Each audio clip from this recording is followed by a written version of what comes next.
En este apartado vamos a ver cómo se creó la Unión Europea. La historia de Europa está llena de numerosas guerras entre los diferentes países y especialmente sangriento fue el siglo XX, con dos guerras mundiales y numerosas dictaduras como por ejemplo el fascismo italiano y el nazismo alemán. Estas guerras y estas dictaduras dejaron tras de sí millones de muertos. De este modo, tras la Segunda Guerra Mundial, surgió la conciencia entre los europeos de que había que unirse para defender la paz y la democracia. Si los países europeos se unían, eso evitaría que en el futuro pudiese haber guerras. Así, poquito después del final de la Segunda Guerra Mundial,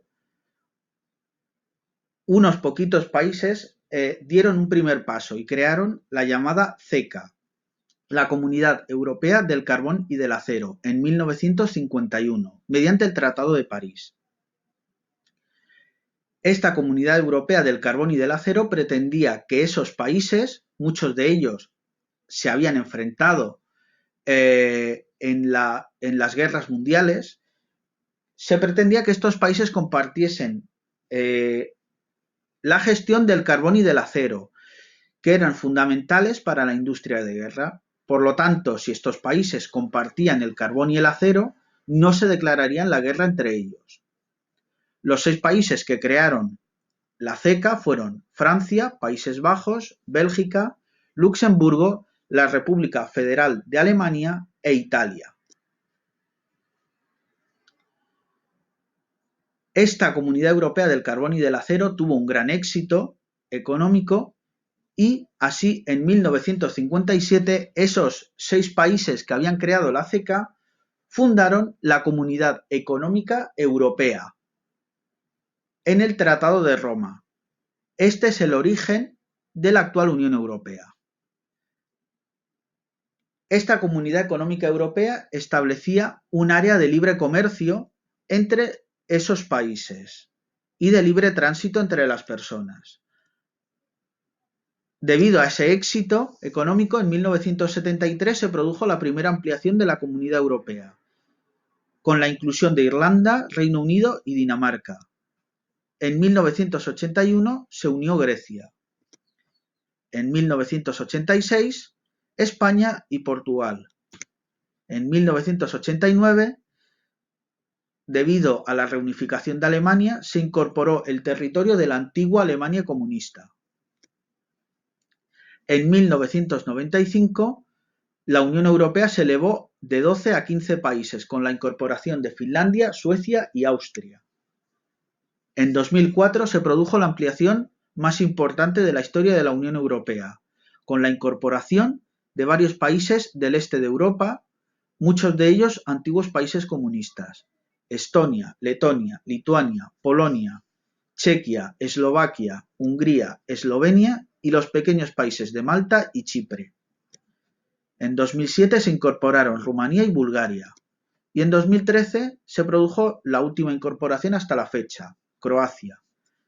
En 2016, un referéndum celebrado en Reino Unido aprobó el llamado Brexit, es decir, la salida del Reino Unido de la Unión Europea.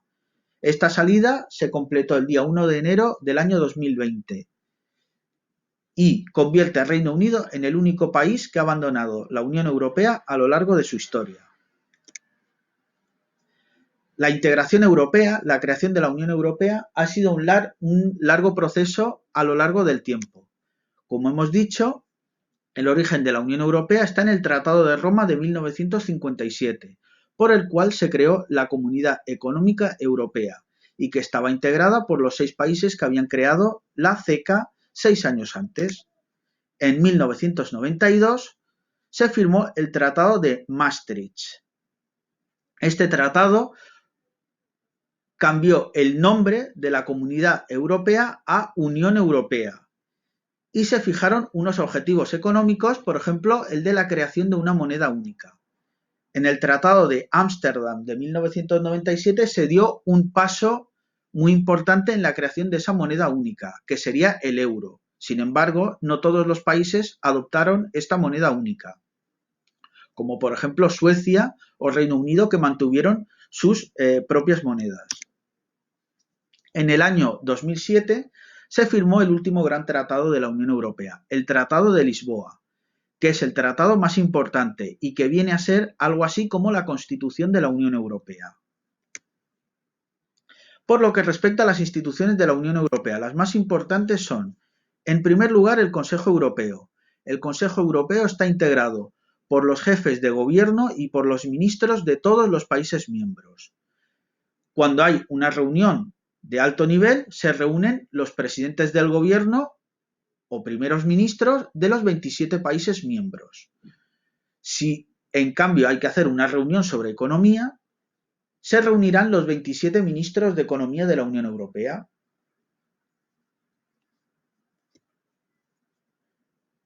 El gobierno de la Unión Europea vendría a estar representado por la Comisión Europea, que sería algo así como el poder ejecutivo.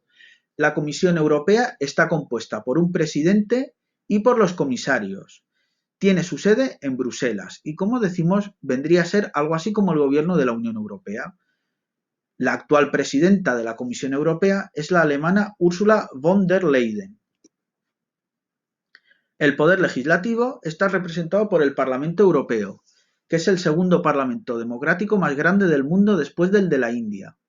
Tiene su sede en la ciudad francesa de Estrasburgo y es elegido por los ciudadanos de la Unión Europea mayores de edad cada 5 años.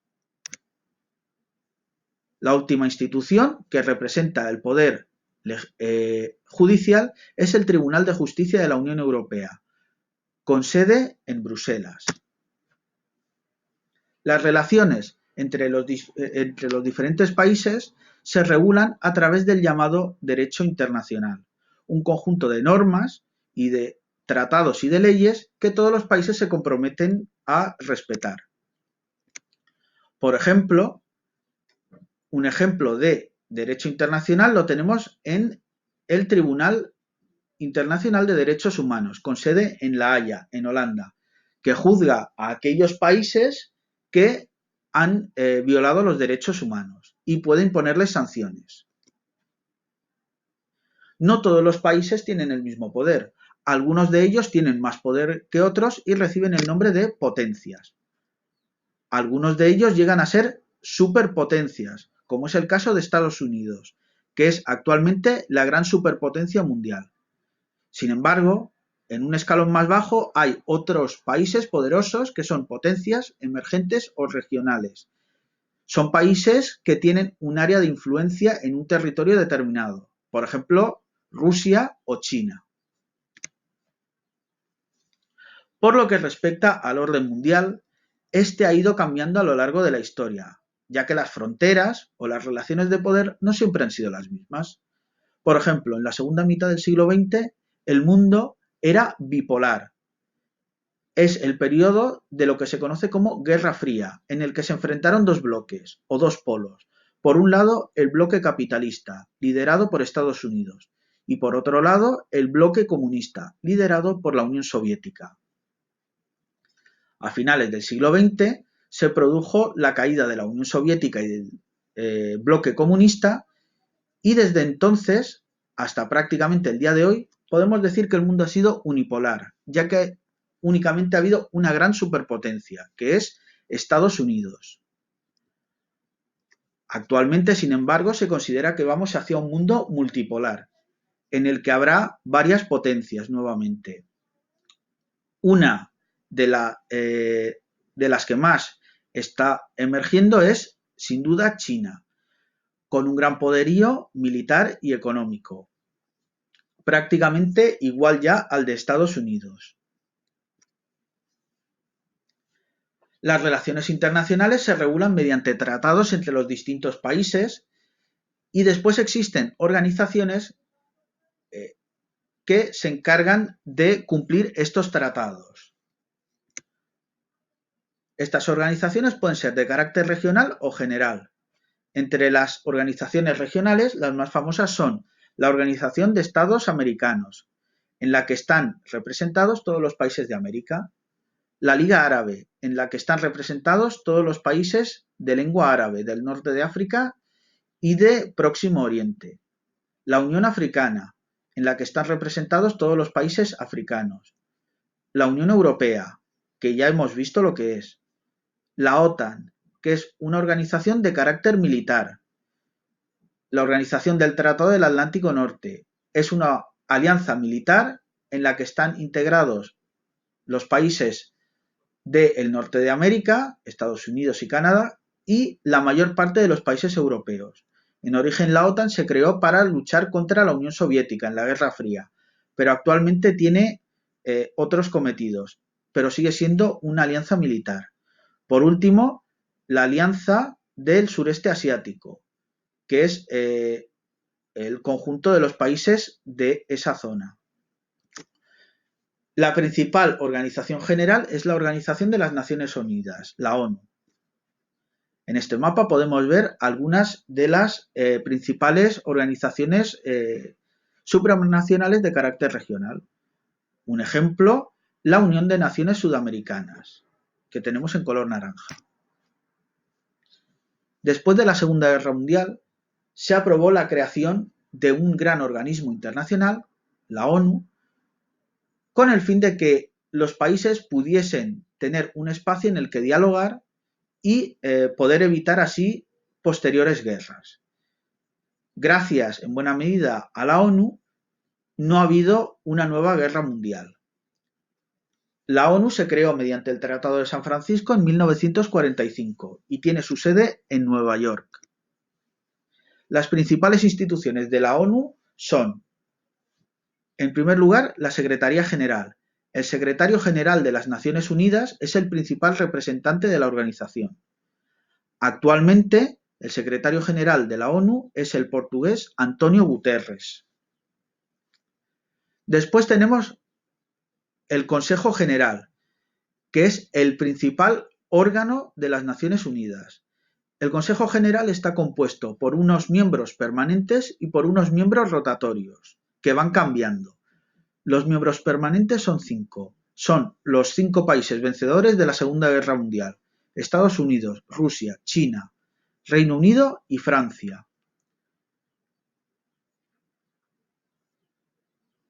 Estos 5 miembros, siempre están representados en el Consejo General y además tienen poder de veto. Es decir, si el Consejo General aprueba por mayoría una resolución, si uno de estos 5 miembros vota en contra, esa resolución no se aprueba. Por ejemplo, si todos estuviesen de acuerdo en aprobar una medida y Estados Unidos se opone, esa medida se rechaza. Después tenemos la Asamblea General, en la que están representados todos los países. La diferencia es que las resoluciones del Consejo General son de obligado cumplimiento, hay que cumplirlas sí o sí. En cambio, las de la Asamblea General no tienen por qué cumplirse, son simplemente de carácter optativo. Además de estos organismos, hay otros dentro de las Naciones Unidas. Por ejemplo, la UNESCO, que es la Organización de Naciones Unidas encargada de la educación, la ciencia y la cultura y el patrimonio. Tenemos también ACNUR, que se encarga de cuidar de los refugiados de guerra. UNICEF, que es el organismo destinado a cuidar de la infancia. Y el Programa Mundial de Alimentos, entre otros. Por lo que respecta a los conflictos bélicos, podemos distinguir 3 grandes causas. Las causas políticas, que son el origen de conflictos de carácter fronterizo o separatista. Por ejemplo, el conflicto que hay actualmente entre la India y Pakistán por el control de la región de Cachemira, que es una región fronteriza. Entre los conflictos separatistas podemos citar el caso de Irlanda del Norte, en Reino Unido, o también en muchos países africanos, por ejemplo Darfur, en Sudán. Por lo que respecta a las causas económicas, estas tienen su origen en intentar controlar las materias primas y los recursos energéticos, especialmente el petróleo, pero también el gas natural, el carbón o el comercio de diamantes. Un ejemplo sería la guerra de Irak, cuando Estados Unidos invadió este país para poder controlar el petróleo. Por último, también existen causas sociales de carácter étnico o religioso. Algunos ejemplos. Por ejemplo, la guerra de Ruanda entre dos etnias que eran los Hutus y los Tutsis, que estaban enfrentadas entre ellas. Conflictos religiosos, por ejemplo, en Nigeria, con los conflictos entre cristianos y musulmanes, o también el conflicto de Siria entre el llamado Estado Islámico contra otras facciones, que son los musulmanes más moderados, pero también otros como los cristianos y otras religiones. En este mapa podemos ver algunos de los principales conflictos del mundo. A destacar en México, debido a las guerras contra los cárteles de la droga, que causan miles de muertos cada año. Luego también tenemos las guerras civiles de Libia y de Siria, que son de carácter étnico pero también religioso.